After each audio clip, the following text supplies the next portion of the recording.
If you think MediaTek only makes budget phone processors, you're completely wrong. At CES and GTC 2025, NVIDIA CEO Jensen Huang announced a chip co-developed with MediaTek. From phones, PCs to cars, MediaTek has impressive products. In the dynamic year of 2025, does MediaTek have a chance to challenge Qualcomm's lead and become Taiwan's next guardian?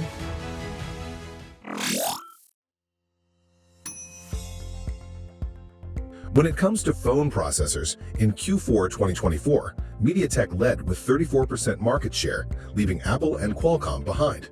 However, if we focus on high-end phone processors, Qualcomm is still the undisputed king. MediaTek only reigns in the budget market.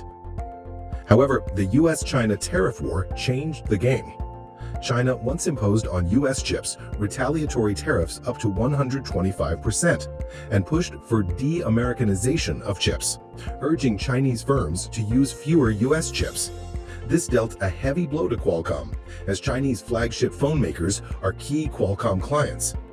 Of Qualcomm's total 2024 sales, about 46% came from the Chinese market. But the US-China squabble has benefited MediaTek. It's the new choice under China's de-Americanization policy. For flagships released in 2025, the Oppo Find X8 series and Vivo X200s will both use MediaTek's Dimensity 9400 series.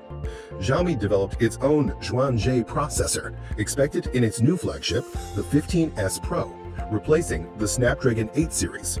Though not using a MediaTek processor, it proves Qualcomm is losing favor in China. Of course, MediaTek's high-end processor comeback isn't just due to de-Americanization. Their technological advancements are the real source of their strength. Take the new Dimensity 9400 processor. It uses TSMC's 3nm process like Qualcomm.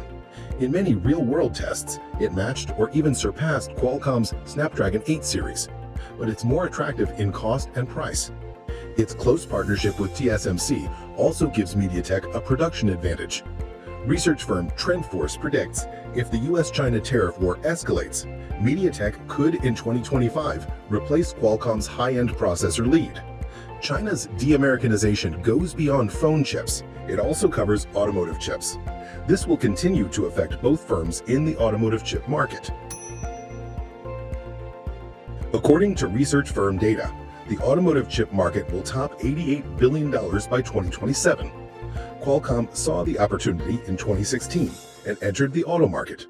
It launched the Snapdragon digital chassis, integrating various automotive chips, software, and services, like in-vehicle telematics, smart cockpit, autonomous driving, and CV2X services.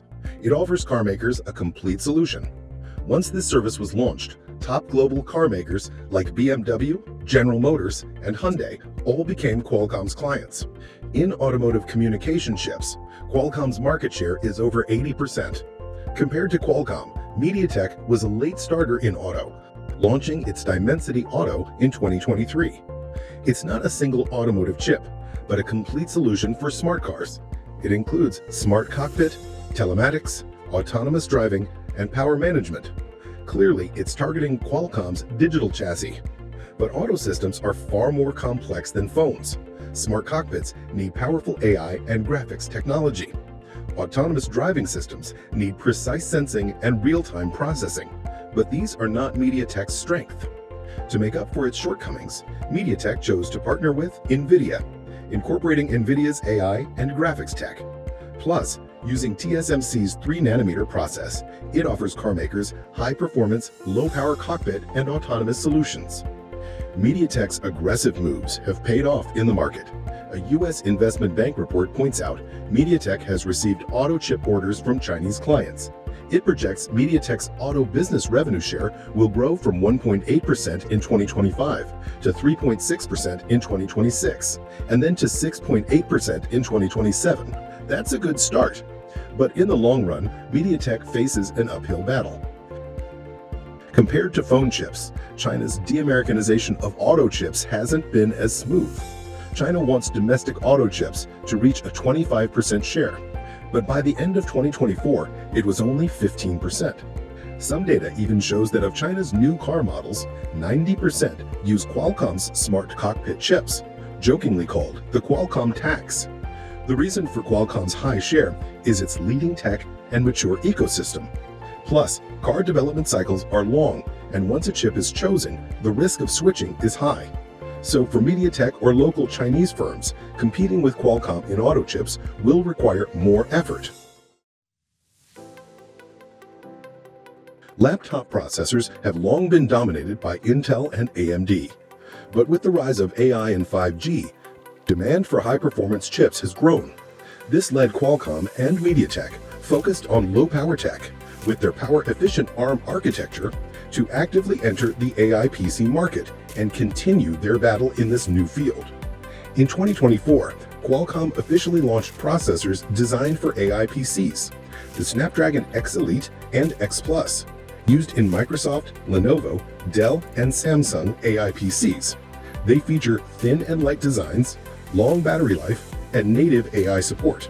Unfortunately, the launch was met with a cold reception. Many users found app compatibility and performance to be underwhelming. MediaTek, also eyeing the AI PC market, has chosen to continue its NVIDIA partnership.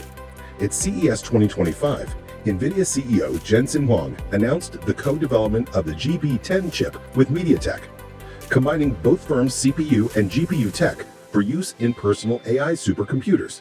This is seen as paving the way for its entry into AI PCs. The media projects MediaTek's AI PC processor will launch in the second half of 2025.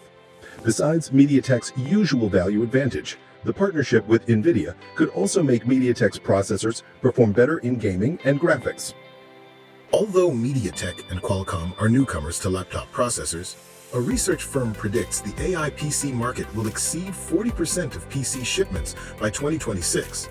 This presents a growth opportunity for both companies. Plus, with Qualcomm's rough start in AI PCs, MediaTek faces less competitive pressure. AI PCs could be a new breakthrough battleground for MediaTek. For Taiwan, MediaTek's rise isn't just one company's success. It's about Taiwan's place in global tech. With TSMC dominating the foundry market, as Taiwan's top IC design firm, MediaTek naturally carries high expectations. Are you optimistic about MediaTek's future? Can MediaTek gain a foothold in the high-end sector and become the next Guardian Mountain? Leave a comment and discuss with us.